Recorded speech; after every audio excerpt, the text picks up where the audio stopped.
Hey, welcome. Carm Capriato here with Remarkable Results Radio's episode 460. You know, facing an uncertain future can be a very daunting ordeal. Fear will always accompany you. Either you face it or you fold. You decide. Your decision can make or break you. Hear how Erick Bock ventured and faced his fears when he quit his secure job to open his own shop. I feel we've done some tremendous things to help get us there. And it's pretty amazing when you decide to not let fear run your life.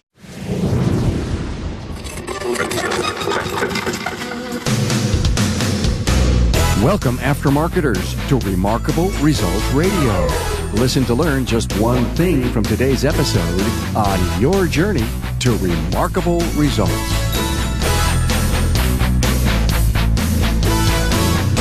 Hi friends, Carm Capriato here. Are you subscribed to a free podcast listening app? Is it your first time here? Have you joined our ecosystem for free? Discover some of the hottest topics and the word on the street as we have conversations with aftermarket professionals that help you lead a better life in business. Go to remarkableresults.biz/listen and find my listening app or over a dozen other free listening apps available on the World Wide Web. And also find the newsletter sign up. Join in remarkableresults.biz/listen. Hey, to stay ahead of the curve in today's rapidly changing industry, I highly recommend you attend APEX. It's on your calendar, I hope, November 5th through the 7th at the Sands Expo in Las Vegas, biggest of its kind. For information, visit aapexshow.com. Remember, if you earn your living in the aftermarket, APEX is exactly for you. Seminars, suppliers, new tech, training, and networking are all on the menu. Hey, it's time to face your fear. I'm with Erick Bock of Bock Auto, Amagansett, New York. This is in the Hamptons area. You've heard of the Hamptons, right? Well, Erick is very passionate about cars, and he dreamed he was going to own a shop one day. Working to achieve his dream and passion, Erick required an awesome amount of guts in facing all the uncertainties it could bring, and many of you have been there. Erick faced his fears, quit his job, jumped in with both feet. It's a great story. Now his shop boasts a full-service preventative maintenance and automotive repair center, and he knows that he needs to purchase his own building. Do you know what real estate costs in the Hamptons? Well, he'll tell you. You'll be shocked. We all know that fear is a huge wall to overcome, so listen to how Erick did it. Learn from it, and maybe share this episode with a colleague who is also weighed down with the fear of making decisions and achieving their goals. As Erick would say, if you are passionate about something, do it. There is no try. Hey, a warm welcome to Erick Bock from Bock Auto in Amagansett, New York. Did I say that right? Yes, you did. Wow. The last town in eastern end of Long Island. That's correct. You're my first Long Island person that I've had. Good to have you here. Erick, there's a reason you're on. You have a story of transformation and commitment. It's a good one, and I want people to hear about your tenacity, your work ethic, because people are going to realize that, is this guy nuts? I can't believe it. You worked for the previous shop owner. You bought this shop, am I right? That is correct. It was V&V Auto for 37 years. 37 years. Was that a big move to change the name? I think part of it was, but it was intentional to progress forward, to show people that it's something new. It's an experience that they've never had before. So, okay. It was important after 37 years to say, hey, look at us. Look at us. We did something different here. Exactly. Cool. Did you put a big marketing campaign together? We actually did no marketing. I'm 13th generation in our town, from where we've come from. So with us, word of mouth, has been our biggest thing. Everybody always says, you can't pay for that, but being 13th generation out here, it's something that I wholeheartedly believe my name means absolutely everything. I take tremendous pride in that. And that has transformed the honesty. It's shown what we do being different than everybody else out here. Not that the other shops are dishonest, but it's just a different feel that we really feel building that relationship with the customer. I love it. I love it. People can say, hey, the Bock boy now owns that shop. We got to go there, right? That's exactly it. So that's been a tremendous help. So, oh, cool. You're a young man, aren't you? 35 years old. Wow. See, I love interviewing millennials and young shop owners, and, the world's your oyster. So much ahead of you. And I think because of how hard you worked to get where you are today, I think is a unique part of this story. And I know that fear is something that doesn't commute inside of you, is it? It did for a while. And it was something that once I was able to recognize what my fears were, come up with a plan to face them, we kind of realized when we got there, it really wasn't this great big wall. We were able to just kind of step over the little rope and move on from there. And we couldn't be happier since. Good for you. Wife is very much involved in the business? She is. She's one of our writers. So I have two service writers. I have my mother is one of my writers and my wife is my other writer. Oh my. Are you kidding me? I see the value in the entire Bock family, right? That's exactly it. And it shows the generational difference. It helps connect with customers, from every generation with that. And let's bring our listener into what the rest of the story is all about. And that is you were, up until just a very short time ago, a 911 dispatcher. That is correct. Okay, for all of us people that don't have a clue about dispatching at 911 and the stress and that you may be under and the lives that you've possibly saved, would you please give us 911 people a little tour of what that job was like? Basically, we have everybody when they call 911, they're calling for the worst possible day of their life. You're speaking to somebody whose child has stopped breathing. You're speaking to somebody who, may have been in a motor vehicle accident, stuff like that. So you're dealing with the absolute worst case scenario in somebody's life. And it's a matter of being able to get control of the situation, try to provide as much help as you can, and go from there. What kind of training to be able to calm a situation? So we have yearly training that's mandatory of X amount of hours a year. It's stuff. There's the initial training that is weeks upon weeks of going to different levels. Some of it even includes some stress management stuff, but it's all stuff from that job that I've been able to carry over into our business here and see a lot of value in that as well. Ever save a life or two?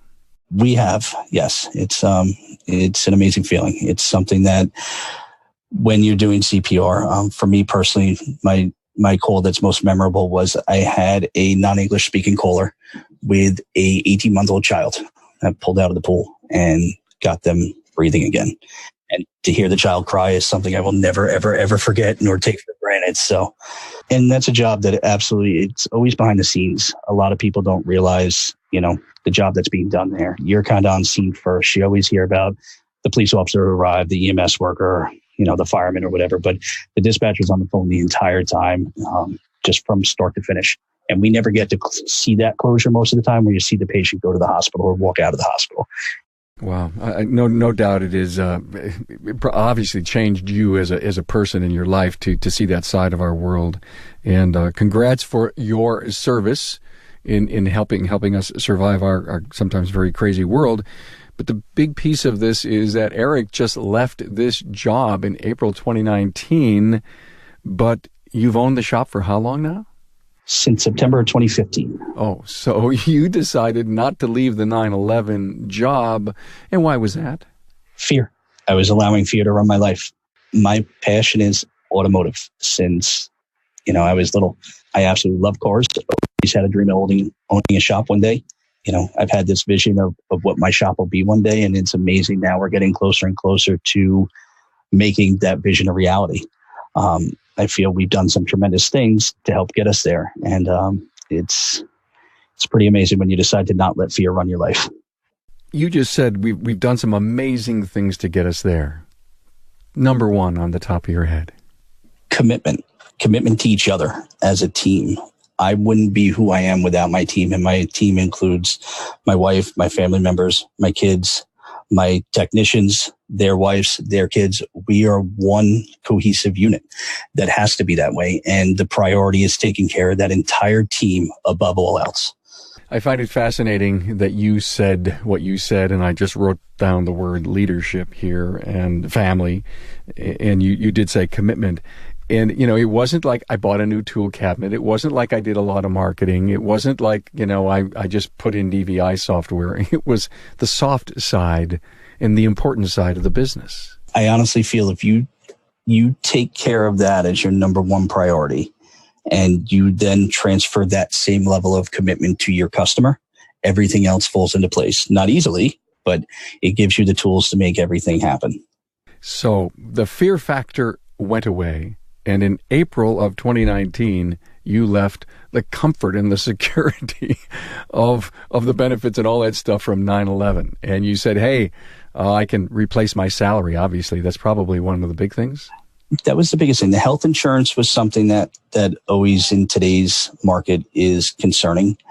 We went from, getting bi-monthly paychecks that were there no matter what, never a question of this customer hasn't paid a bill, health insurance bills paid, retirement, all that stuff. And, that fear of not being able to provide for my family. What if this doesn't work? What if we have a slow month? It was really just addressing that, getting to the root cause of it. So 9/11 was a cushion for you. Absolutely. It was a crutch that I didn't want to let go of. Since April, and it's only been a few months, yeah. Do you find that you're doing things differently to ensure the success of the business so that you don't have to say, oh, I never should have done that? I think I've found myself working really hard to be a better leader. You have mentioned that word as well. And I think that I've had the commitment to the business. We've been doing these things. We've been growing, but it takes on a little bit different angle when that crutch isn't there anymore. And then you see the success, it's still growing above and beyond because, we had this stuff that we knew we were able to do. We knew we were able to produce X amount of numbers. We need to increase. We need to grow in order for me to leave. We got to the point where, okay, I can now leave the dispatch center and go on, but being able to actually grow from there and be doing way more than needed is. But you still worked at the shop until like 2:30 every day. So I can't imagine from, this incredible stressful industry that we work in. I mean, and I don't mean it stressful in a bad way, because if you're serving customers, then you create, it's probably good stress to take care of your people, but to create the family environment and deal with all the issues that we have, and then going to work at 3 to midnight. Yeah, we averaged 90 hours a week is what I did. And it came at a cost to my wife and my children. We're extremely supportive, but it reached a point where my oldest turned 10 this July. But I had sat back and it was right around Christmas time. And I was looking for years I had wanted to leave. And it was just always leaning on that crutch. And decided to work with my business coach, came up with a plan, an idea of, he broke it down really, really simple in about a minute and a half of where the financials needed to be. There was zero reason to not do it. It was just committing to it. And I kind of said, So you probably rediscovered your 10-year-old. We did. At the time he plays travel baseball. And then I have 2 other children. My other son is 7 and my daughter's 4. Having the time to go to his baseball game. We're going this Thursday and Friday down to Maryland for a baseball tournament down at the Cal Ripken Stadium, and not having to worry about, okay, do I have somebody to cover my shifts? Not having to worry about, that stuff has been a tremendous help. Good for you. I love what you said about, you set a goal, and when you reach that goal, then you pretty much said, ooh, I got to press the button on 9/11. I had made the decision with my wife that when I took over the shop and we were going to leave there, and there was some issues contractually with the dispatch center leaving initially. So it kind of stalled me a little bit from leaving. Then it reached a point where I said, well, I might as well stay, get through the first winter.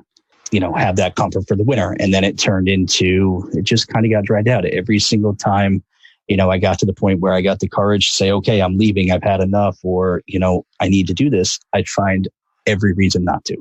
Some of it was real thoughts, some of it was real things. But at the end of the day, now that I've been going through, it's just a little blip. It's a blip on the radar. It's not anything that should have occupied any time in my mind. God, I love it. A little blip on the radar. I mean, isn't that what so much of our life's events are once you get beyond them and down the road a bit? Yeah. Would you have done it in 2016, 2017? Would you? Is hindsight 20/20 for you? It is.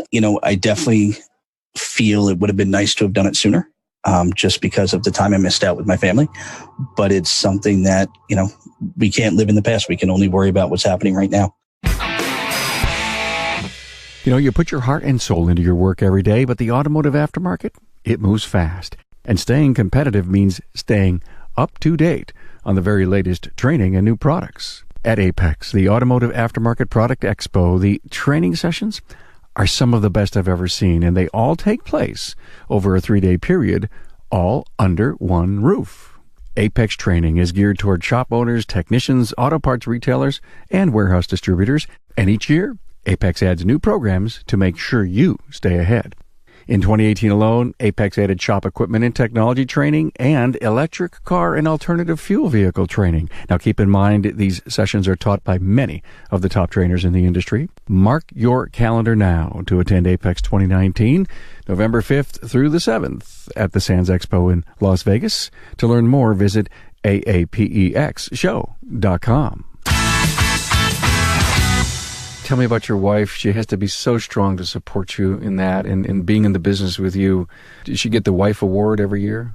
She certainly does. I'm extremely blessed with her for putting up with me, whether it's my nonsense. So what do you mean, Erick's nonsense? I get very driven about something, and I get kind of relentless about it. So are you a dominant person, or are you just so high conformity that it's just got to be right? It's a matter of doing the right thing, even if it means, for me in the business wise, even if it means that we're losing in a financial situation, but it's the right thing by the customer. It's not something that's going to happen all the time. It's not something, but sometimes you have to step up and make sure that it's always the right thing you're doing. And it just comes back, tenfold on the other end. And it's something that her being able to keep me grounded with some of the things that go on a daily basis is something that I treasure, that she's able to do that and reel me back in.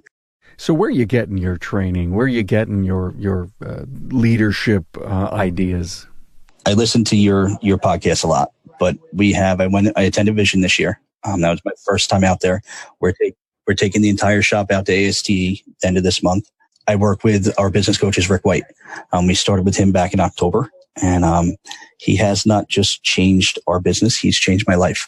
He's been able to help me get to a point where I can rise 500 feet above the situation and disassociate myself with it and really try to make choices based on that instead of the knee-jerk reaction stuff. And that's helped me tremendously. When did you hire Rick?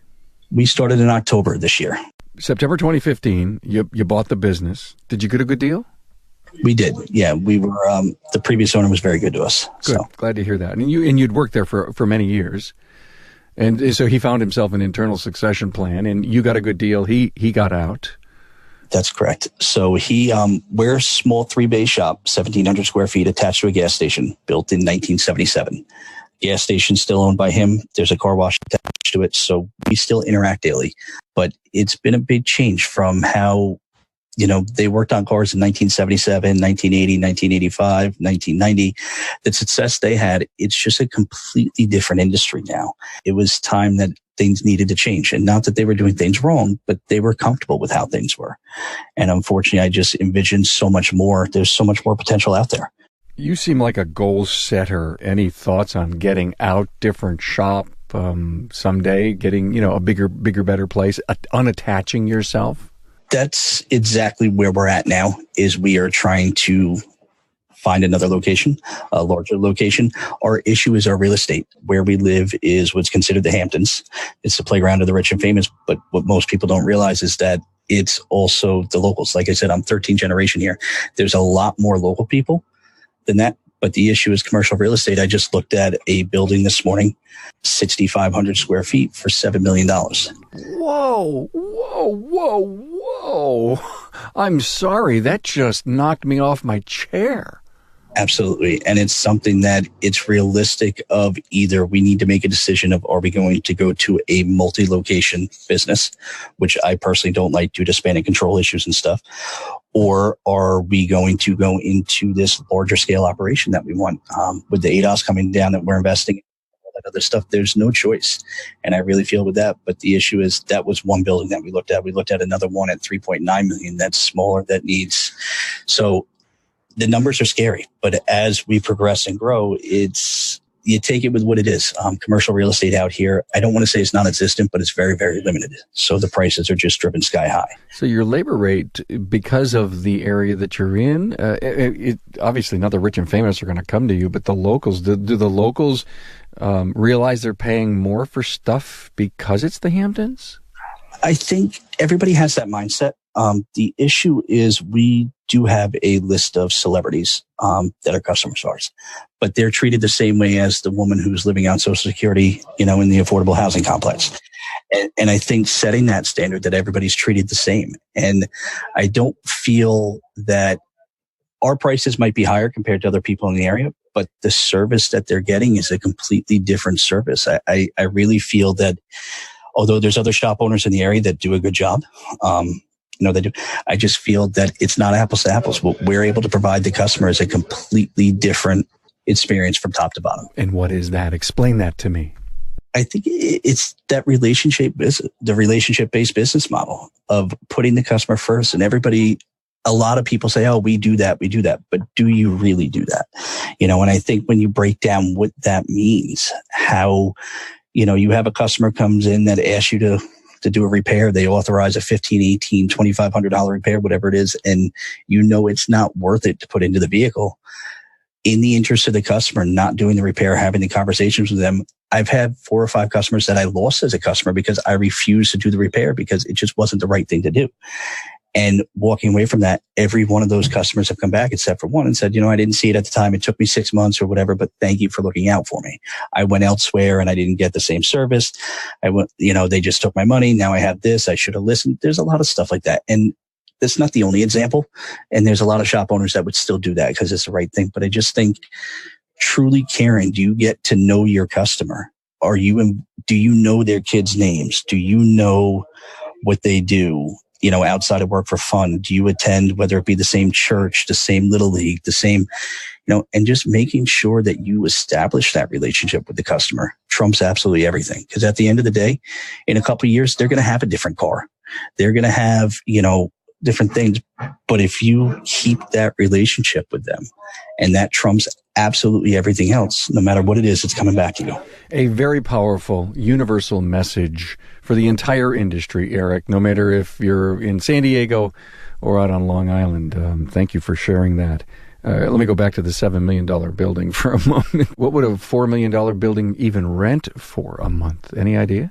That's the issue. I just looked at there was another building that's up for rent. It's about 4,800 square feet. You're looking at $420,000 a year in rent is what they're looking for out of it. And the numbers just don't work. So it gets to the point where at that point you have to decide to buy, of which the numbers are scary. But I think if you look at the direction this industry is going, I think, you see the older shop owners starting to fade out a little bit.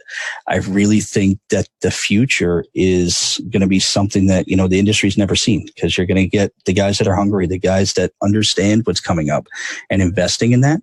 You see them starting to do these bigger operations, and there's going to be less of us, but it's going to be a bigger operation it's actually going to be a career. It's not just going to be a job. It's going to be something that everybody within the business is going to have a career where they're successful and are able to provide the life for their families that they deserve. Gutsy move to purchase a building, but if you were going to pay $420,000 in rent and you could turn that somehow into a mortgage payment, knowing where you are and where you live, it'll appreciate 1 or 2% right away. The beauty of owning property, especially down in the Hamptons, is that you're not going to lose on, an appreciated value.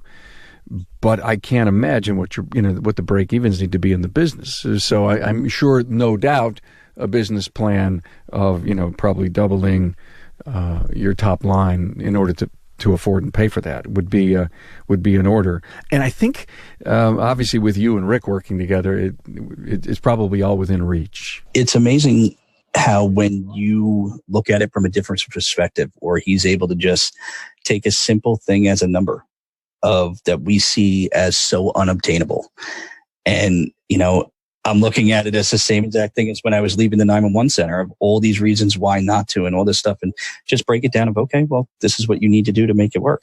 And just seems so simple. I call that yellow pad math, and I've done this so many times in my life, and maybe this is a great point to share with our listener. You get the yellow pad out, put the calculator there, get a pen with a lot of ink, and start playing. Yeah, you could do a spreadsheet, but then you got to worry about the formulas. Just write, fill a yellow pad with your ideas and your concepts, and, work backwards, work forward, do some percentages, and just get into the numbers and see how you could make it work, and put it away, and then come back to it a couple of days later and put some fresh eyes on it. There's some great stories on how many great businesses flourished by just doing the math. Absolutely. it seems crazy, but when you start breaking it down, it just to its simplest form. And I found that it's not just with this, it's life in general, breaking everything down to its simplest form. And it's something that's enabled me to be a better husband, a better father, a better son, a better friend, and keeping that perspective of what really matters. Wow. With those words, I am just going to thank you for being here, Erick Bock from Bock Auto, and ask you to come back and share with us how you were able to afford your new building. We look forward to it. And oh, by the way, you're going to be on a panel with me at ASTE September 27th of 2019, and we're going to talk about technician retention. Absolutely. We look forward to it. Yeah, me too. Thanks, Erick. Thank you so much, Carm. Thanks for being on board to listen and learn from the premier automotive aftermarket podcast. Until next time.